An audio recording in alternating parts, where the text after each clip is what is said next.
right, welcome to this course on your flexibility for scissor splits.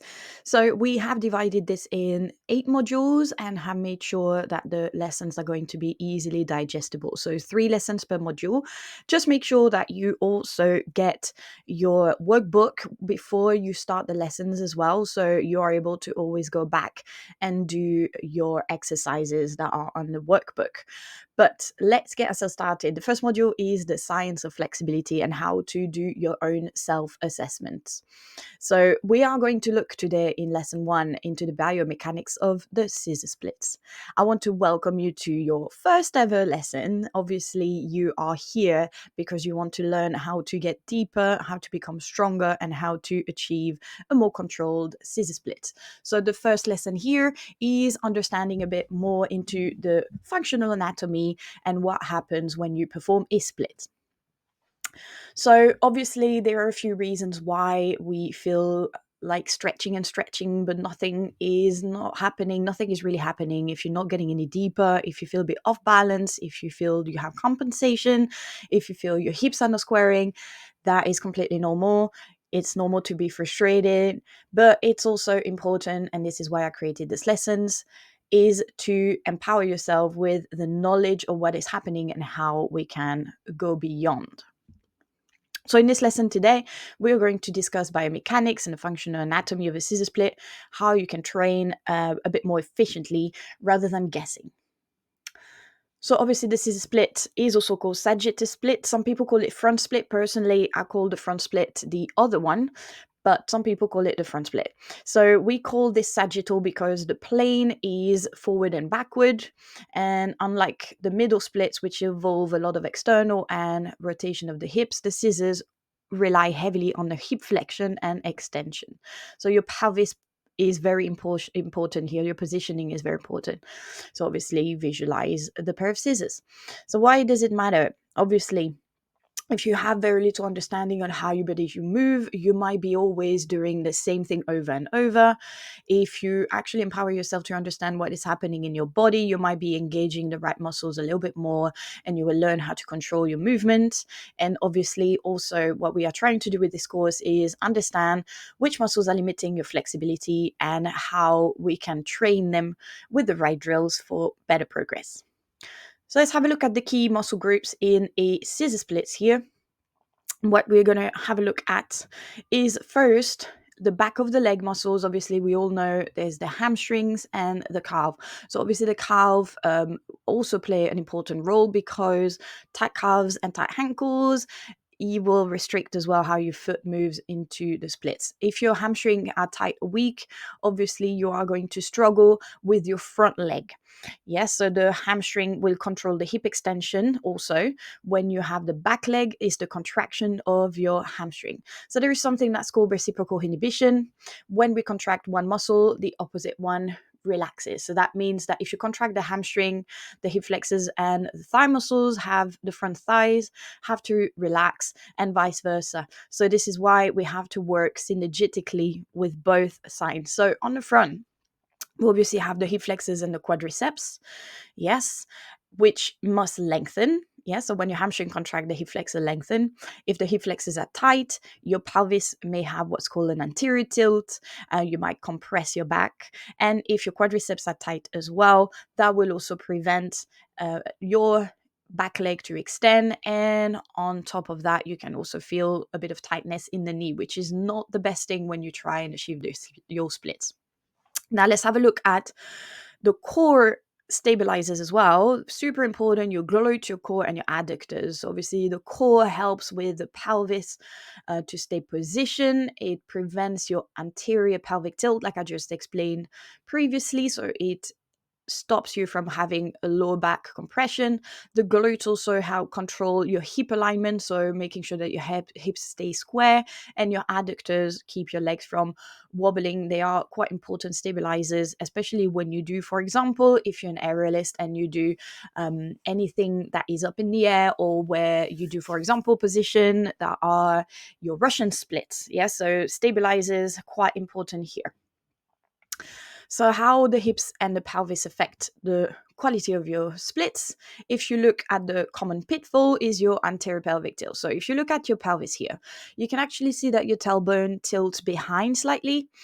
And also, if you have a look a little bit more precisely here, you see that the pelvis is naturally moving forward. That's normal that we have this sort of lower visual because the body weight is better held in this position. You can see a neutral pelvis is where the upper bone and the lower bone are aligned. But sometimes, quite few of us have a bit more anteriorly tilted, which means that the pelvis is going to start moving even more forward.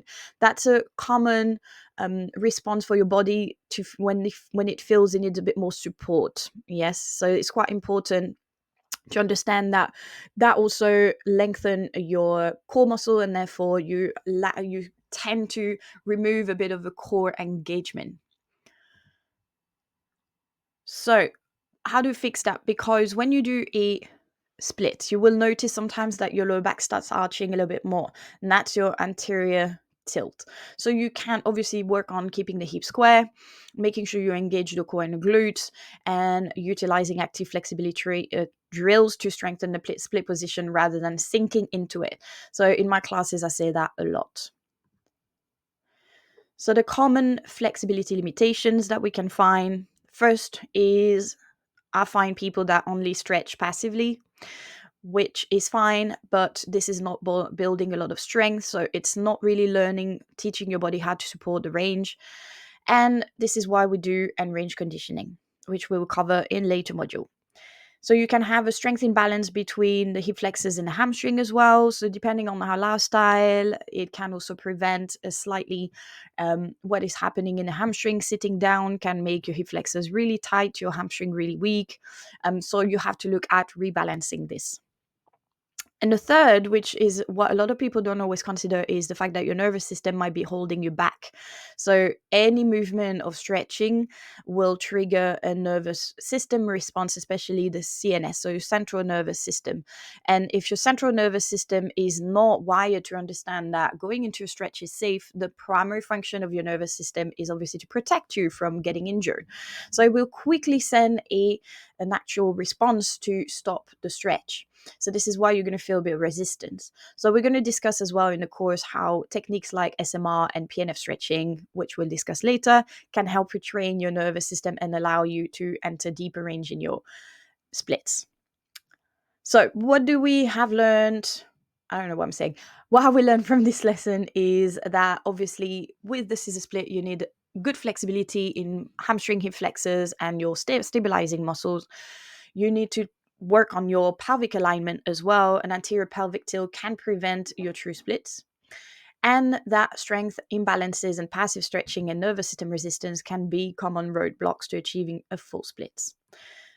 Now, what you need to do before you move on is to actually do your self-assessment test. It's quite important for you to just keep track of what you're doing. Here are the 3 tests that I want you to look at. Is first, do your front leg stretch. Make sure as well that you are not tilting your pelvis backward this time. So try and actually find a true hip flexion. Let's try and really lift your back up and try and find your hamstring stretch. Take a photo of this. Your back leg test is the one that you see below here. That little guy. Try and have a look at keeping your pelvis in line, go into a low lunge, try and tuck your pelvis under and feel the deep stretch. I want you also to take some pictures and see your progress here, because we want to try and increase your hip extension without moving the pelvis anteriorly. Yeah, so remember what I just said about the pelvis. And then have a look as well into your scissor splits, and obviously after warming up, but have a look at your pelvic alignment. So take a photo, take a video of how your pelvis look like on each side, and if it's anteriorly tilting, if your hips are square, if they're turning out. Take note, like I said, take pictures, and then we have it would be necessary for you to have all this insights when we move on to the next lesson. So the next lesson is going to be the science of muscle lengthening. So we are going to have a look at what goes beyond the functional anatomy. So now that you understand which muscle, we are going to look at the science. So you are going to understand what actually happens when you stretch a muscle, the role of your nervous system. Again, we're going to dive a little bit deeper and why some people seem naturally flexible and how we can also improve with the right training. So I will see you in the next lesson.